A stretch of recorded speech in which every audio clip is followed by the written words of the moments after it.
Hey everyone, I'm Ann Lewis. I'm the team lead for MacroBlitz.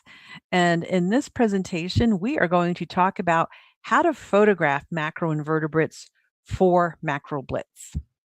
As a result of watching this presentation, you will understand the purpose of phone macrophotography of aquatic macros, know the recommended equipment for basic macro photography with a phone camera, understand good phone macrophotography practices, and at the end, we'll take a look at some of the advanced macrophotography skills.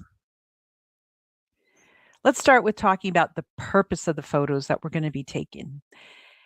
Our goal is any photo we take of an aquatic macroinvertebrate is that it should be identifiable to order, family, somewhere in there. So identification is more important than a beautiful photo.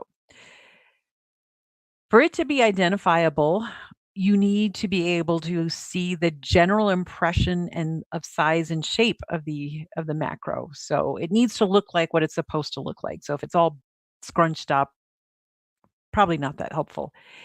As much as possible, we should include the characters, the distinguishing characters of gills, tails, antenna, wing pads, legs, things like that.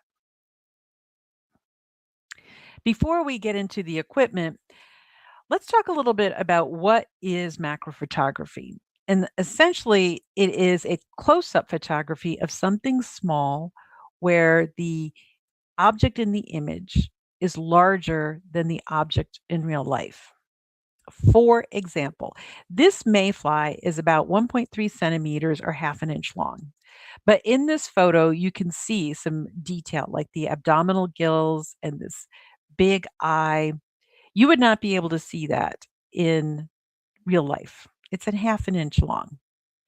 So macro photography fills the screen with the object and provides the detail that you would not be able to see otherwise. There's also this concept of filling the screen, getting up close.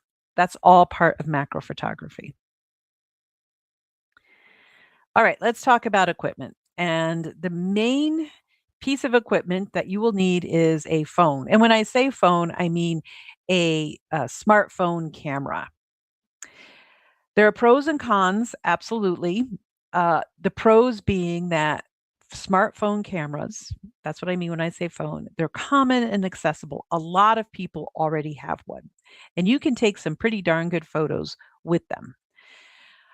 The challenge, of course, is that there are many different models of cameras and phones, and there's no one set of instructions to rule them all for the phones. You're just going to have to investigate the features we recommend to see if your phone actually has it. For example, many phones, not all, but many, have a mode, and you are going to have to see if your phone has that. A macro mode is usually indicated by a flower icon, and it can be activated manually, meaning you go in and select it. Sometimes it's activated automatically when as you're going close up to something, the icons along the top of your screen will switch from like a mountain view to the flower, indicating that you are in macro mode. Some phones, especially older models, don't have macro mode. You can play around with the other settings. I hear food. The food mode is sometimes can be a good one. So you'll just have to find your workaround. Why do we want macro mode? Well, let's take a look at these two photos, which were actually taken of the same organism, one with macro and one without macro.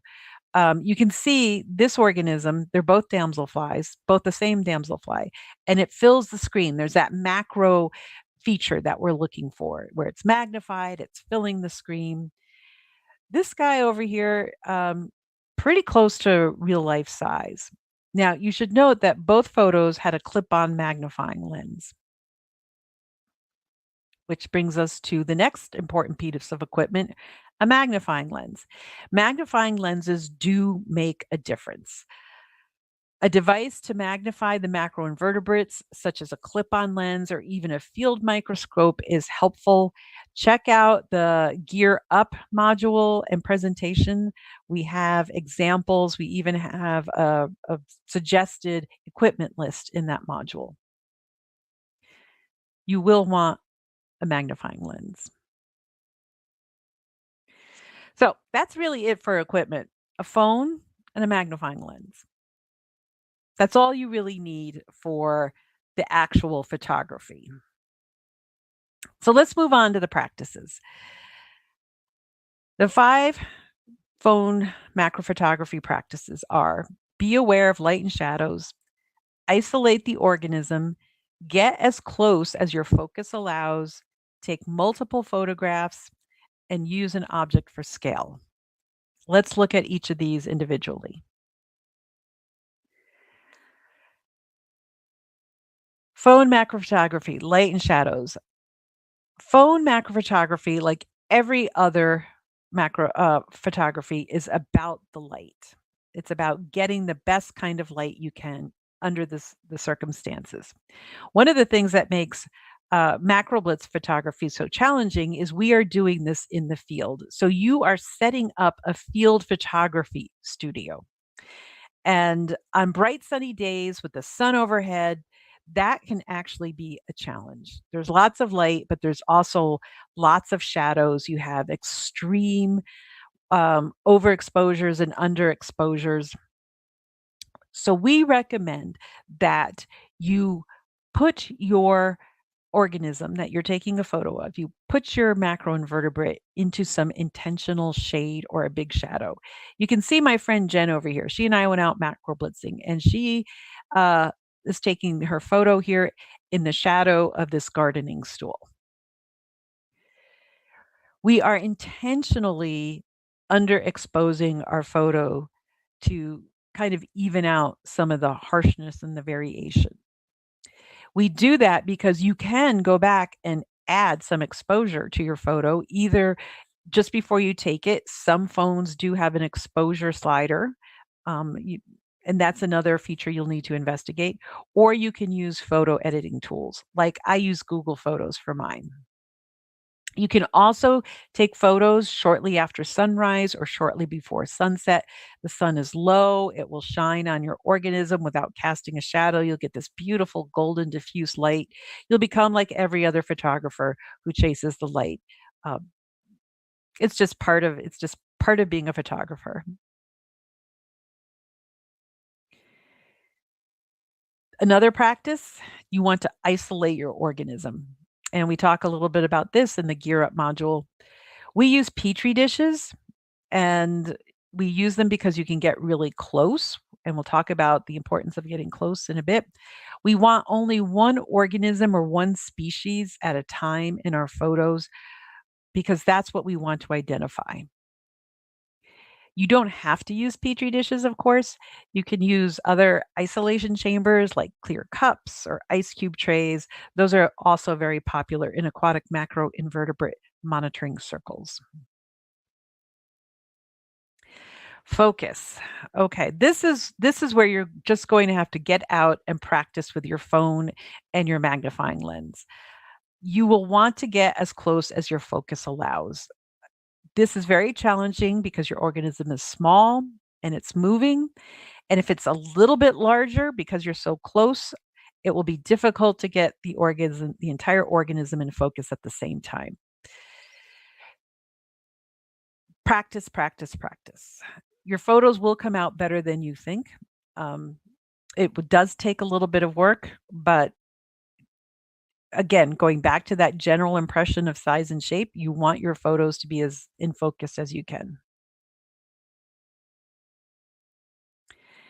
A good practice is to take multiple photos. Ideally, you're getting the gills, the tails, the feet. Another feature to see if your phone has burst mode. You can just hold your phone, hold the tapper thing and pull it down, and that's how I do burst mode on mine. It'll take multiple photos right in a row. So if your organism is moving, it might move into focus. It might move more out of focus too. That's just one of the challenges of taking a photo of a living organism.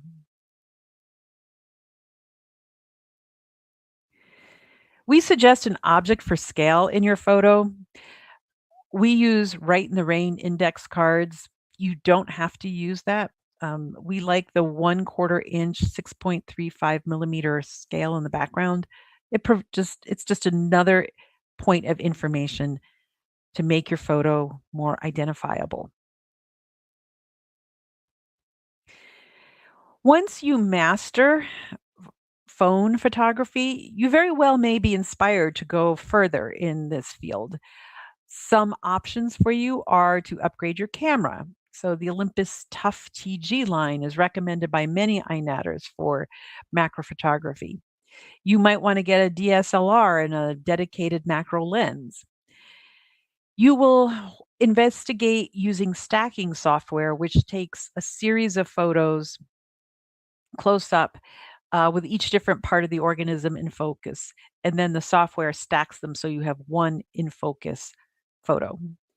And then going back to the light, you can actually create that soft diffuse light with light and flash diffusers. There are people who do it. And if you figure out how to do it, I'd hope you come to the Google Classroom and share your expertise with us. Or if you have questions or comments or your own suggestions, join us at the Google Classroom. Go to macroblitz.org for information on how to do that. On behalf of the MacroBlitz team, I'd like to thank you for watching.